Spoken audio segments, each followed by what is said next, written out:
Protein ভীষণ important আমাদের শরীরের ক্ষেত্রে। ধরুন অনেকেই আছেন যে সমস্ত খাবার খান, মানে কার্বোহাইড্রেট খাচ্ছেন, ডাল খাচ্ছেন, সবজি খাচ্ছেন, কিন্তু প্রোটিনটাকে অ্যাভয়েড করছেন। মানে যেটাতে প্রোটিন আছে সেটা সঠিক পরিমাণে আপনার দেহে হচ্ছে কিনা সেটা দেখাটাও ভীষণ ইম্পর্ট্যান্ট।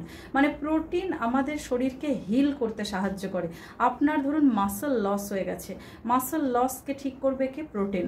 আপনার ডায়াবেটিস হয়েছে, প্রোটিন যত বেশি অ্যাড করবেন খিদে তত কম পাবে, এবং হজম করতে যেহেতু অনেকটা ক্যালোরি শরীরকে বার্ন করতে হয়, সেই জন্য প্রোটিন যদি আপনি খান তাহলে ভিতরের যে ক্যালোরি বার্নিং প্রসেস সেটা কিন্তু অনেকটা হয়ে যায়। আর সেই কারণে আপনার প্রোটিন খেলে ক্যালোরি বেশি পরিমাণে খরচা হয়।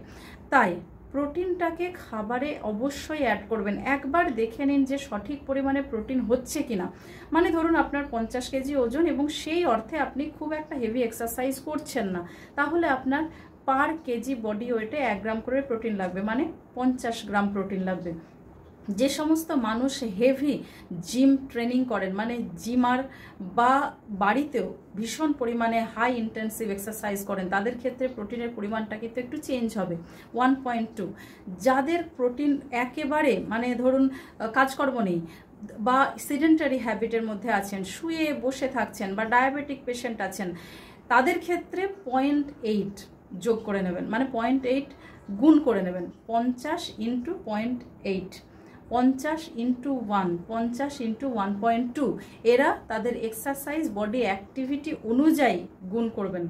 তো ধরুন আমি ধরে নিলাম যে আপনার 1 গ্রাম করে প্রোটিনের দরকার, তো সেই প্রোটিনের সোর্স আপনি কোথা থেকে পাবেন? যদি আপনি ভেজিটেরিয়ান, মানে শুধুমাত্র ভেজিটেবলসের উপর ডিপেন্ড করে থাকেন, তাহলে ডাল একটা গুড সোর্স আছে, সয়াবিন আছে, দুধ আছে। কিন্তু আপনি ডায়াবেটিক বা হাইপারটেনশনের পেশেন্ট, সেক্ষেত্রে আপনাকে দুধটাকে অ্যাভয়েড করতে হবে।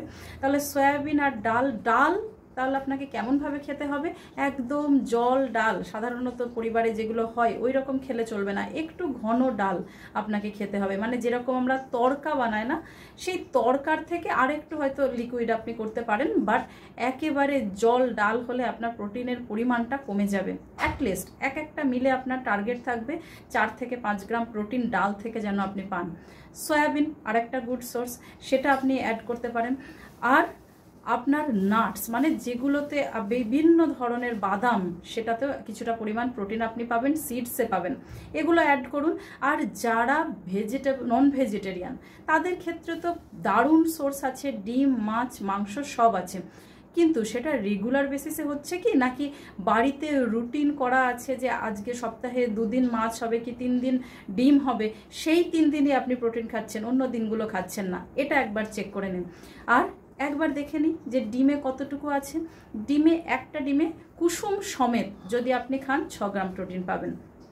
100 গ্রাম মাছ যদি খান 20 থেকে 21 গ্রাম আপনি প্রোটিন পাবেন। আর 100 গ্রাম মাংস যদি খান অ্যাটলিস্ট 25 to 26, মানে 25 থেকে 26 গ্রাম আপনি প্রোটিন পাবেন। তাহলে যদি আপনার 50 গ্রাম প্রোটিনের দরকার হয় তাহলে একবারেই 25 গ্রাম হয়ে যাচ্ছে। কিন্তু যারা ভেজিটেরিয়ান তাদের ক্ষেত্রে আমার একটা কথা বলার আছে, যে যখন আপনি প্রোটিন খাচ্ছেন যদি সেটা সাফিসিয়েন্ট না হওয়াটা খুব স্বাভাবিক, তাহলে সেক্ষেত্রে আপনাকে প্রোটিন পাউডার অ্যাড করতে হবে। খাবারে প্রোটিন পাউডার একটা ভালো ব্র্যান্ড দেখে অ্যাড করুন। আর সেই প্রোটিন পাউডার যদি আপনার ল্যাকটোজ ইনটলারেন্স থাকে তাহলে সেক্ষেত্রে আপনাকে ভেজিটেবল সোর্সের প্রোটিন পাউডার অ্যাড করতে হবে। কারণ হোয়ে প্রোটিন, যেগুলো গুড সোর্স প্রোটিনের, সেটার ল্যাকটোজ ইনটলারেন্স থাকলে আপনার সহ্য নাও হতে পারে। তাই ভেজিটেবল সোর্স থেকে আপনি প্রোটিন পাউডারকে কিনুন, মানে যেগুলো ভেজিটেবল সোর্সের, এবং ভালো ব্র্যান্ড দেখে কিনবেন, কেমন? তারপর সেটাকে রেগুলার বেসিসে অ্যাড করুন এবং আপনি দেখতে পাবেন যে আপনার এনার্জি লেভেল চেঞ্জ হয়ে যাচ্ছে, আপনার মাসল পাওয়ার বেড়ে যাচ্ছে, ঘুম ঠিকঠাক হচ্ছে, ডায়াবেটিস রিডিউস হচ্ছে। তার কারণ যত বেশি প্রোটিন অ্যাড করবেন তত বেশি আমাদের ভিতরে যে ক্যালোরি খরচ হয়, মানে ধরুন আমি কথা বলছি বা অ্যাক্টিভিটি করছি, এটা একটা ক্যালোরি খরচা হয়। আবার ভিতরে যে আমার ডাইজেশন চলছে বা এক্সক্রিশন চলছে, এই সমস্ত কাজের জন্য ওখানেও একটা এনার্জি খরচা হয়। তাহলে সেই এনার্জি যখন আপনি প্রোটিন খাবেন, প্রোটিনকে ডাইজেস্ট করতে এই এনার্জি বেশি খরচা হয়। আর সেই কারণে আমরা প্রোটিন যদি সঠিক পরিমাণে খাই, খিদে অনেক কম পাই। তাহলে ডায়াবেটিসের মেন সিমটমস কি? খিদে পাওয়া, বারবার খিদে পাওয়া, বেশি বেশি পরিমাণে খাওয়া, সেটা অনেক কমে যাবে। মানে প্রোটিনকে ডাইজেস্ট করতে গিয়ে বডির এত খরচা হবে ক্যালোরি, আর এত পরিমাণ সময় ধরে ও থাকবে ভিতরে, খিদেটা কমে যাবে। তাই প্রোটিন বিরাট বড় ইম্পর্ট্যান্ট একটা জিনিস যে কোনো ডিজিজের ক্ষেত্রে। একটা কথা শুধু মাথায় রাখবেন, যে সমস্ত মানুষরা খুব বেশি লিভারের প্রবলেমে ভুগছেন, মানে অ্যাসাইটিস হয়ে গেছে বা সিরোসিস অব লিভার চলছে আর কিডনি প্রবলেমে ভুগছেন, তাদের ক্ষেত্রে কিন্তু প্রোটিনটা কম করে খেতে হবে, কেমন? আদারওয়াইজ আপনি প্রোটিন মানে মন খুলে খান এবং নিজের শরীরকে এনজয় করুন।